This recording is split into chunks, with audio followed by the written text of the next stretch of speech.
बुढो कतिमा बाँच्छु होला र यस्तो नगर न म छोरी छु त मैले केही गरौँला नि तिमीले त विश्वास राख्नु भएको हुँदैन पर्छ नि अलिक भएर छु त अर्को दिन बिहान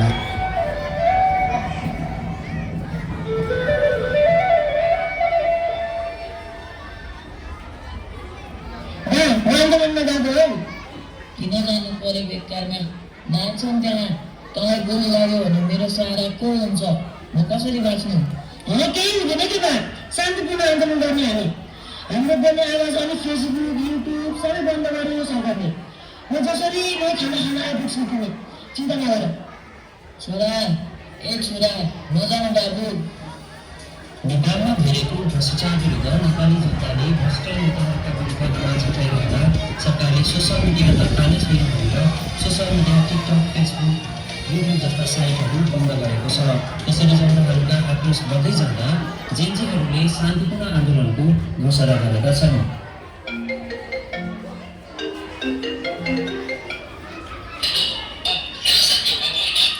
अहिले सरकारले सोसल मिडिया बन्द गरेको धेरै जनताले बोल्ने माध्यम लुकाउन खोजेको छ यसको विरुद्ध भोलि जेन्जीको आन्दोलन छ त्यहाँ पनि आइज है सबै साथीहरूले पनि बोलाएको छ उनीहरूले हाम्रो बोल्ने आवाज बन्द गरेको छ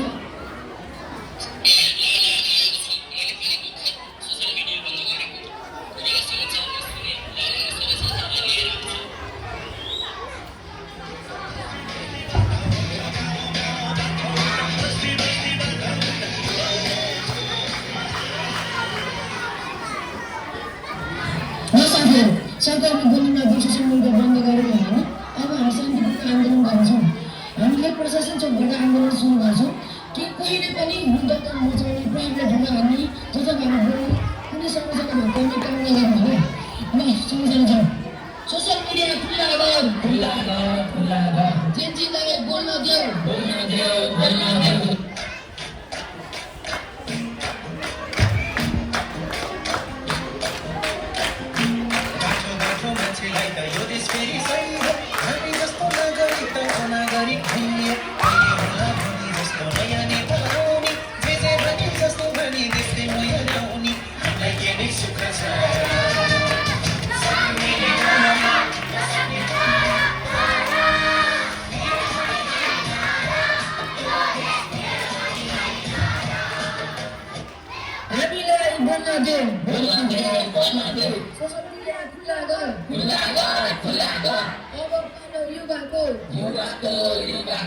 अब पालो जेन्जीको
छोरा मेरो सारा गुना मजा भन्दा त गइस यो सरकारले आज एउटा युवाको ज्यान दिएर मलाई यस्तो कालो दिन देख्न बाध्य पारेको छ कति निर्दय छ हाम्रो सरकार जेन्जी आन्दोलनमा नागरिकका शहीदहरूको आत्माको शान्तिको लागि आज बेलुकी 5 बजे जनता चौकमा सर्वजन सभा राख्नु भएको छ।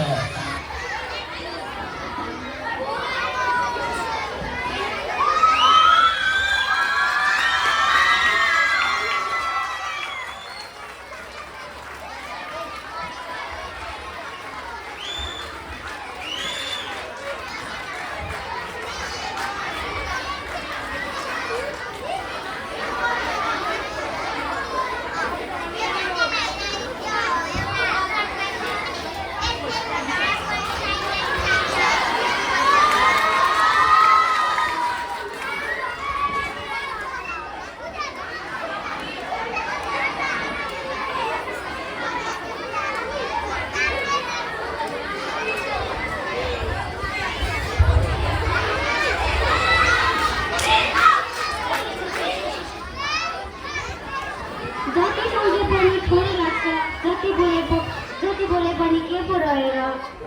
हाम्रा युगका हे साथी, सँगै हाँस्यो सँगै खेल्यो, अलि अझै बाँचे दियो जे हात तिमी उज्यालो छरेर।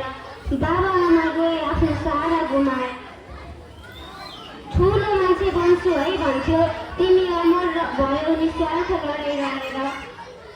फेरि यो वज्रपात कसैमा नपरोस् है, कसैको सहारा आगोमा उडाउनु नपरोस् है।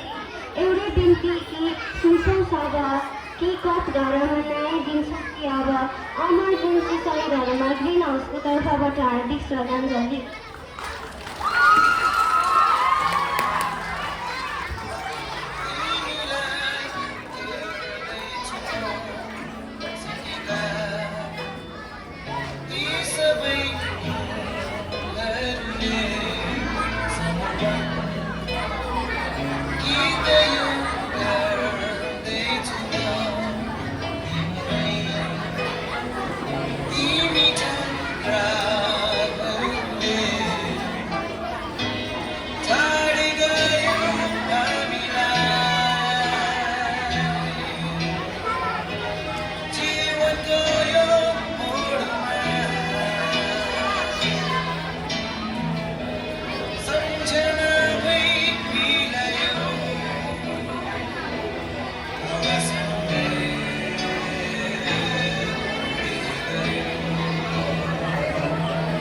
Yeah.